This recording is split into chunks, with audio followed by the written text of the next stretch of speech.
Precisamente, Parte del Santi, como usted lo contaba, este es uno Sí, de los temas que se han dado allí, digamos, en las recientes denuncias por parte de la ONG, digamos, de mucho temor, sobre todo de no tener información del paradero del abogado que, digamos, desde la misma ONG ha acompañado diferentes procesos. ¿Qué información o qué se ha conocido por parte de la denuncia de, en este caso, de la ONG?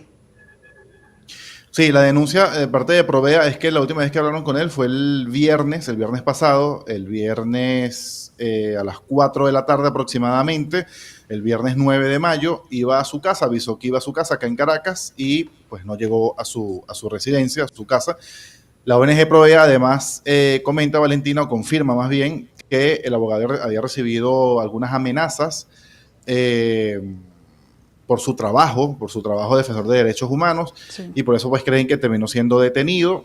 Entendemos que han ido a varias prisiones, a la sede del SEBIN, a la sede del IGESIN, pues todo este recorrido que normalmente abogados, los familiares de los que creen que pueden haber sido detenidos acá en Venezuela, incluso llegaron al Palacio de Justicia, habrían intentado el fin de semana introducir un habeas corpus, que quiere decir pues un recurso para su liberación. Sin embargo, dicen ellos que luego de más de 7 horas sin saber, pues sin poder saber si tenían acceso, les negaron el acceso al Palacio de Justicia, por lo cual pues no, ni siquiera pudieron introducir el habeas corpus. Y ellos insisten pues que está ahí detenido, pero no hay mayor información. ¿Qué es lo que sucede, Valentina, normalmente? Y nos han denunciado muchas veces, y aquí lo hemos tenido, los familiares o los abogados, que una vez que pueden pasar varios días sin que pues pueda haber un pronunciamiento oficial, por llamarlo de alguna manera, con Sí. respecto a su familiar o a su defendido. En este caso, pues el abogado Eduardo Torres es el nombre de este abogado. Sí, y digamos además de esa incertidumbre, de esas constantes irregularidades en un proceso de detención que muchas veces nunca se explica el argumento, digamos, legal que hay detrás de esa detención, tampoco se, digamos, se confirma cuál va a ser el proceso, también se suma a las amenazas, digamos, que ha recibido este abogado precisamente por el ejercicio y por el acompañamiento en diferentes sectores allí en Venezuela. Sí, eso es lo que denuncia Provea, y por eso es que justamente queremos entrevistar a Oscar Murillo, que es el director de Provea, para que nos dé Sí. un poco más detalles de qué tipo de amenazas había recibido, qué es lo que había ocurrido con él, exactamente qué casos más o menos podría llevar, qué presumen ellos, qué es lo que estaba ocurriendo con Eduardo Torres y la manera en que está pasando. No es la primera vez, Valentina, que detienen a un activista en derechos humanos o algún abogado.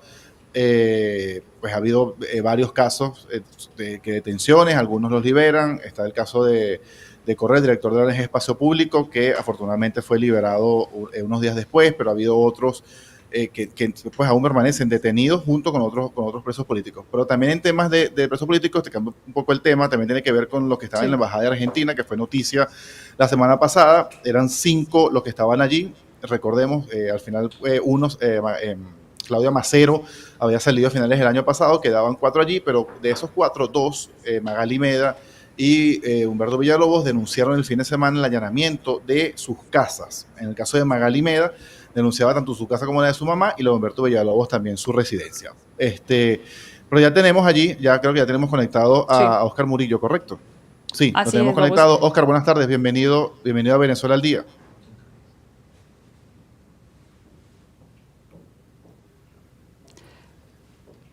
¿Me escuchas? Sí, Oscar, ¿nos sí, escucha? lo escucho. Perfectamente, sí. Sí, Santi, ahí puedes lo escucho preguntar. perfectamente. Oscar, cuéntanos cuál es el caso de Eduardo Torres, qué ha pasado con él, desde cuándo no tiene comunicación con él y qué ocurrió y por qué creen que está detenido.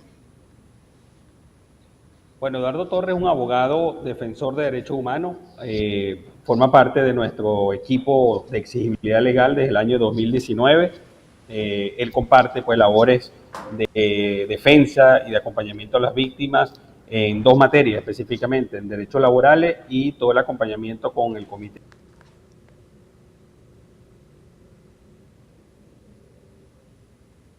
Sí, ya vamos a retomar allí la comunicación precisamente que nos estaba explicando las labores, digamos, principales que se dedicaba este abogado que está desaparecido, Santi, como nos contabas, desde el pasado viernes y que no se conoce mayor información y que, digamos, la principal hipótesis que manejan desde la misma ONG y sus familiares es que está detenido y que se suma sin duda a las múltiples detenciones de personas que trabajan en estas defensa de derechos humanos, acompañamiento, por ejemplo, de quienes hacen trabajos de oposición o que denuncian cosas tan básicas muchas, como la falta de elementos esenciales en materia de seguridad y de servicios en Venezuela. Y es que ese ha sido uno de los temas que constantemente hemos estado acá hablando en Venezuela al Día, de la falta de garantías que hay precisamente para quienes se dedican, o por ejemplo, al ejercicio del periodismo o al ejercicio de defensa de derechos humanos, porque por un lado, pues siempre está el temor de una detención, y segundo, es de un juicio sin ningún argumento, sin ninguna posibilidad, digamos, de defensa, lo que termina frenando cualquier actividad de apoyo a los derechos humanos allí en Venezuela, Santi,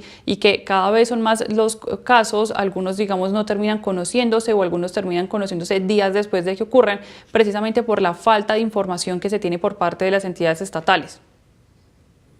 Sí, es justamente lo que nos estaba contando él, de que lleva varios casos, justamente venía la parte importante de que por qué creen ellos que estaba detenido este abogado, que te repito se llama Eduardo Torres, desaparecido desde el viernes a las 4 de la tarde. Tuvieron comunicación con él y todo el fin de semana, que quizás es lo más importante, han estado allí sus compañeros, parte de la ONG Provea, intentando en el Palacio de Justicia que en alguna razón, seguramente han recorrido varias prisiones, varias cárceles, incluso seguramente pues preguntando con algún juez o algún fiscal, y pues no les han dado respuesta. Por eso ya pues la denuncia son 72 horas, y además también se vence el lapso de si realmente fue detenido, pues debe ser presentado en tribunales. Hay un lapso para eso, y también pues está próximo a vencerse, y también saber los motivos, las razones por la cual está detenido, Valentina, que es lo que ocurre siempre, que te decía, que normalmente en los primeros días, las primeras horas, pues la desinformación es lo que manda, es lo que ocurre en este caso aquí en Venezuela. Sí, la desinformación, y que se suma sobre todo a sus bloqueos por parte de las instituciones anti,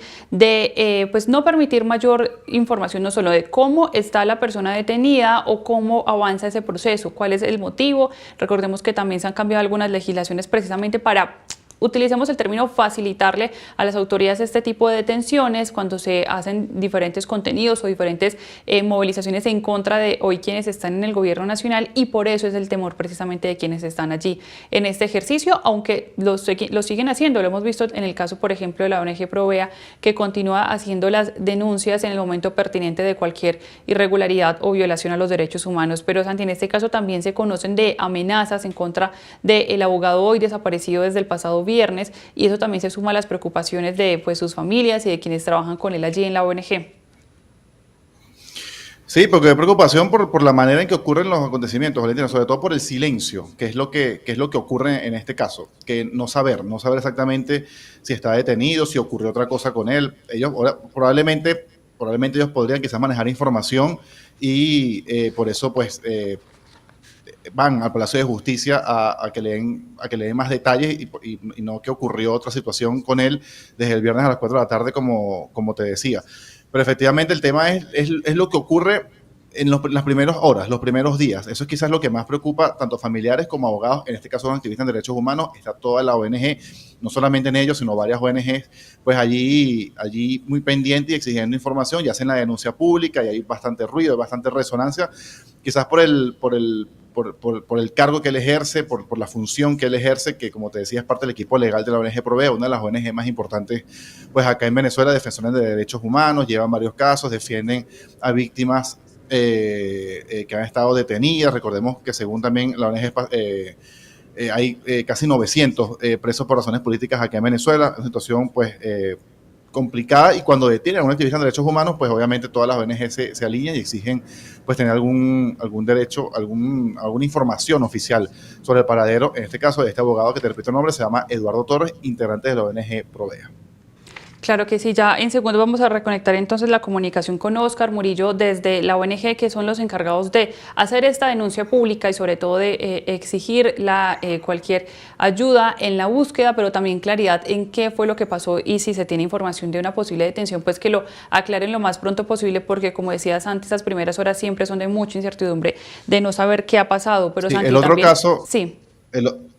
El otro caso que te iba a comentar es el de la hermana de Andreina Baduel, se llama Josnar Baduel, detenido desde el año 2020, es decir, va para 5 años detenido, y su hermana denuncia que tiene más de 3 meses sin poder verlo, y además el fin de semana corrió el rumor de una posible muerte de él. Él insiste que el silencio es una forma de tortura, no solamente para su familiar que está detenido, sino para la familia que está afuera, que no sabe. Recordemos que ella, Andreina Baduel, y su hermano son hijos del general Raúl Isaías Baduel, una de las personas que fue más cercanas a Hugo Chávez en su momento, fue incluso ministro de Defensa, pero que terminó detenido pasó más de 10 años detenido, desde Sí. el año 2009 pues, estuvo detenido, murió en el año 2021, murió en prisión de hecho, y ahora su hijo tiene más de 5 años detenido, no ha visto a su familia en 3 meses, y por eso pues piden una fe de vida urgente, decía él, y como te decía el día de hoy, según la ONG Foro Penal, hay 894 presos políticos, pero bueno, son parte de la situación de lo que, Sí. de lo que ocurre allí, pero ya tenemos a Oscar conectado, Valentina, vía telefónica. Oscar, nos contabas y te preguntábamos. Cuéntanos, Eduardo Torres, ¿qué saben de él? ¿No fue la última vez que hablaron con él? ¿Y por qué creen que está detenido? Bienvenido nuevamente. Buenas tardes y bueno, disculpen el inconveniente con la conexión, pero es otro de los problemas que tenemos en el país, en Venezuela. Fíjate, nuestro compañero Eduardo Torres, que es defensor de derechos humanos, abogado y miembro de nuestra organización desde el año 2019, lleva ya 68 horas desaparecido. El último contacto registrado con él y verificado con su familia fue el día viernes pasado a las 4 de la tarde. Han pasado 68 horas y todavía las autoridades del Estado venezolano no han dado información al respecto de nuestra solicitud y de sus familiares, que es que necesitamos, urgimos que se adopten de manera inmediata las medidas apropiadas para garantizar la vida, seguridad, la integridad física y el bienestar psicológico de Eduardo Torres. Por supuesto, también esto viene acompañado de una urgencia judicial que durante todo el fin de semana fue negado. Nos referimos a un amparo constitucional bajo la modalidad de habeas corpus, en la que principalmente estábamos exigiendo al Estado venezolano, conforme al ordenamiento jurídico venezolano, que se revele inmediatamente la suerte y el paradero del defensor de derechos humanos, doctor Eduardo Torres. Y por supuesto que si de llegarse a confirmar una detención que, de acuerdo a nuestro estudio, nuestro análisis, sería una detención absolutamente y arbitrariamente, abiertamente arbitraria, pues por supuesto permitir el acceso a sus abogados de confianza.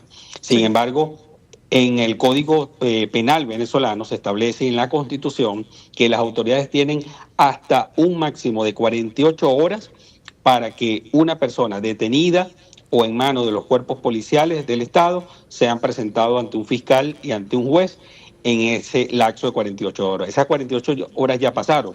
Por lo tanto, si en efecto nosotros llegamos a confirmar que se trata de una detención arbitraria, bueno, se le ha violado el derecho humano a la defensa privada, a la defensa de confianza, y por supuesto también se ha colocado en una situación de angustia, de una ansiedad impresionante a su familia, su esposa, sus 2 hijos, su mamá, que hemos estado acompañando durante todo este fin de semana, donde volvemos a reiterar y a reafirmar que tenemos un sistema de justicia de espalda a los ciudadanos venezolanos.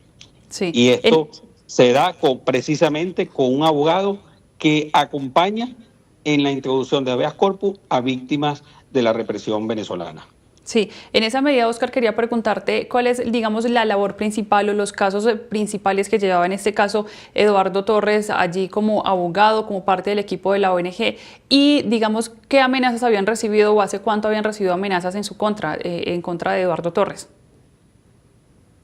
Bueno, Eduardo es un activista muy activo en la causa de la liberación de los presos políticos.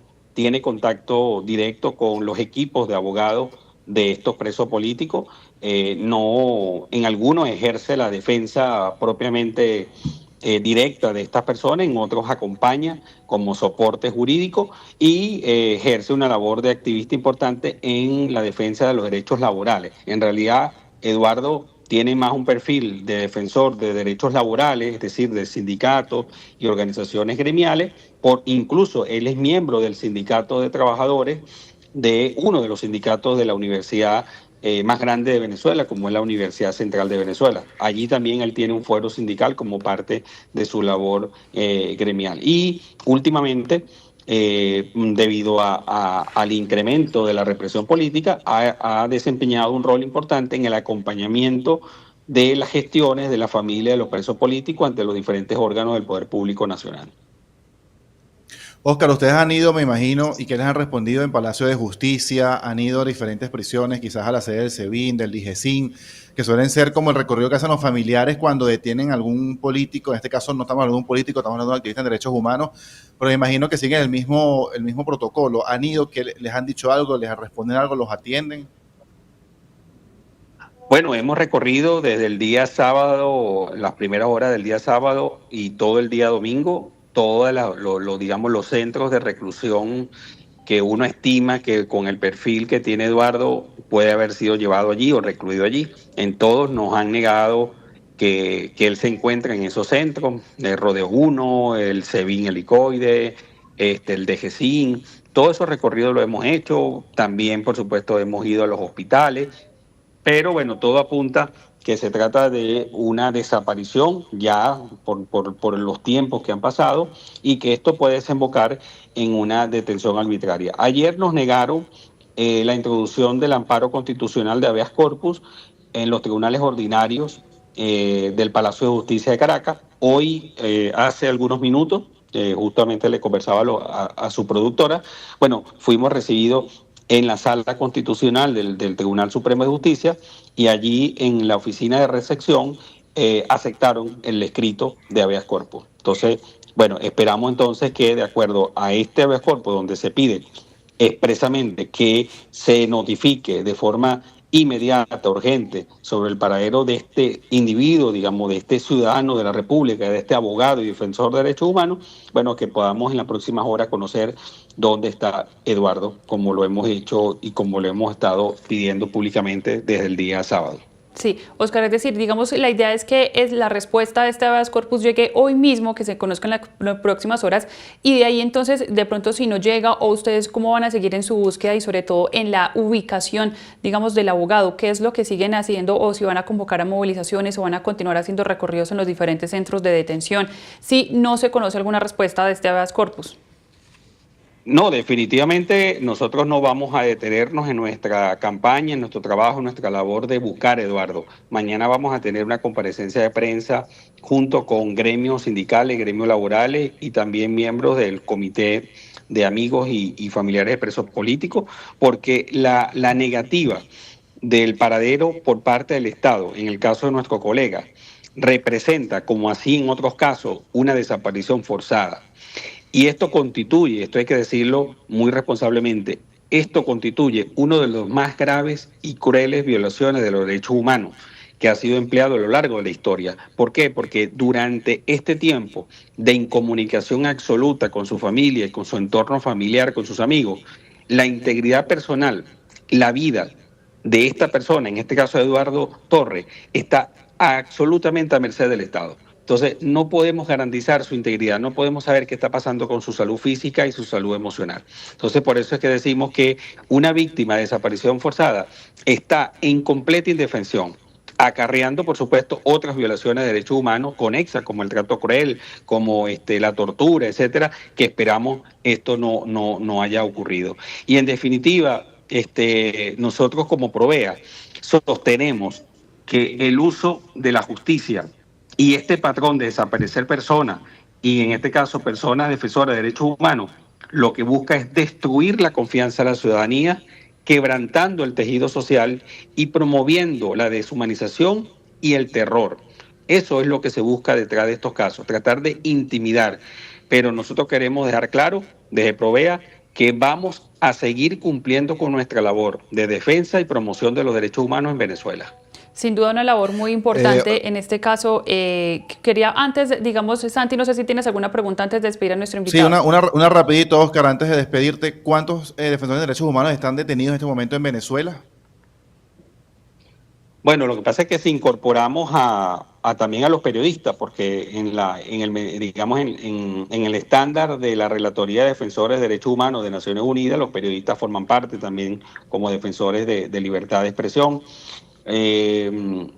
Tenemos casos concretos: Rocío San Miguel, Javier Tarazona, Carlos Julio Rojas, la detención grave que ocurrió con Carlos Correa a principios del año, y tenemos alrededor de 16 periodistas también detenidos. Entonces, es una línea que se ha cruzado, esta línea, digamos, roja, que desde ya el año pasado, bueno, dejó de ser una línea, digamos, donde se decía que el poder se detenía frente a los defensores de derechos humanos. Bueno, ya esto no es así. Cada día estamos en una situación de mayor vulnerabilidad y la represión estatal no mira sectores. Ya creo que cualquier miembro de la sociedad venezolana que disienta, que haga un trabajo de incidencia conforme a la democracia, a la libertad, a los derechos humanos, bueno, es también un blanco, digamos, de la mirada de la represión política en Venezuela. Gracias, Óscar, entonces por estos minutos y esperamos que en las próximas horas de verdad haya una respuesta a ese habeas corpus, pero también información clara de la ubicación del abogado Eduardo Torres. Gracias de nuevo por acompañarnos y estaremos muy pendientes de este caso. Gracias a ustedes y eso es lo que esperamos pronto conocer qué pasa con nuestro compañero Eduardo Torres. Gracias a ustedes. Claro que sí, gracias. Entonces, Santi nos explicaba y nos hacía, digamos, una comparación muy importante y es que hace rato se pasó esa línea roja, digamos, de la situación grave con quienes defienden derechos humanos, con los periodistas, con quienes hacen oposición allí, por la falta de garantías y lo que se convierte en una tortura precisamente de no tener mayor información de estas personas, Santi. Sí, por ejemplo, Javier Tarazona es otro caso, Valentina, que tiene varios, más de 2 años detenido, de Fundarredes, ¿te acuerdas? No sé si recuerdas que era esta ONG que daba detalles y explicaba todo lo que ocurría en la frontera entre Colombia y Venezuela. Y en una de estas tantas denuncias, pues Javier Tarazona terminó detenido y quizás fue uno de los primeros activistas de derechos humanos que está detenido y sigue detenido desde hace más de 2 años. Y es parte, pues, de lo que ocurre acá en Venezuela, no solamente con políticos, si de alguna manera se justifica que por ser político pueda estar detenido, pero también tiene que ver con abogados, con defensores, con incluso periodistas, como nos contaba allí en esa larga lista de decenas de activistas de derechos humanos o periodistas detenidos en los últimos meses o años. Claro que sí, estaremos muy pendientes entonces actualizando esa información y sin duda denunciando cada uno de estos casos de detenciones irregulares. Y bueno, Santi, cambiamos